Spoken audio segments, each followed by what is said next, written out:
Jesus continued, "There was a man who had 2 sons. The younger one said to his father, 'Father, give me my share of the estate.'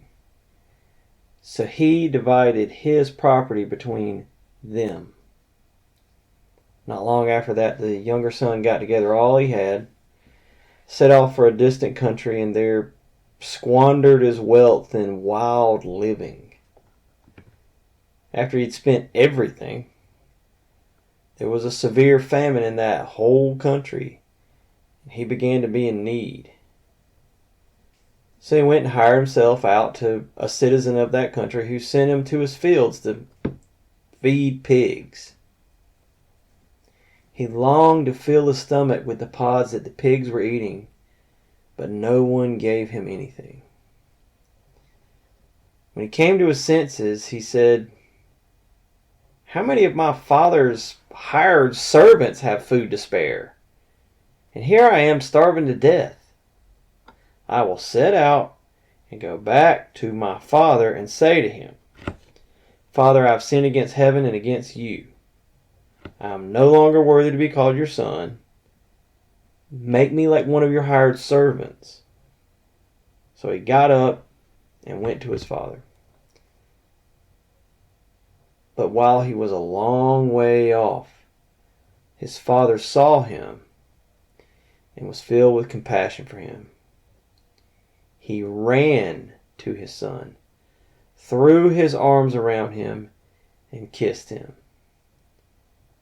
The son said to him, 'Father, I have sinned against heaven and against you. I am no longer worthy to be called your son.' But the father said to his servants, 'Quick, bring the best robe and put it on him. Put a ring on his finger and sandals on his feet. Bring the fattened calf and kill it. Let's have a feast and celebrate, for this son of mine was dead and is alive again.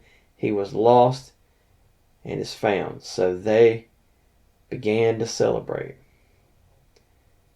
Meanwhile, the older son was in the field. When he came near the house, he heard music and dancing. So he called one of the servants and asked him what was going on.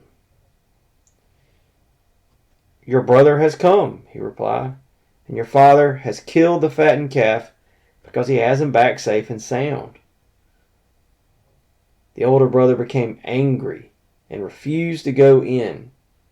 So his father went out and pleaded with him. But he answered his father, 'Look, all these years I've been slaving for you and never disobeyed your orders, yet you never gave me even a young goat so I could celebrate with my friends. But when this son of yours, who has squandered your property with prostitutes, comes home, you kill the fattened calf for him.'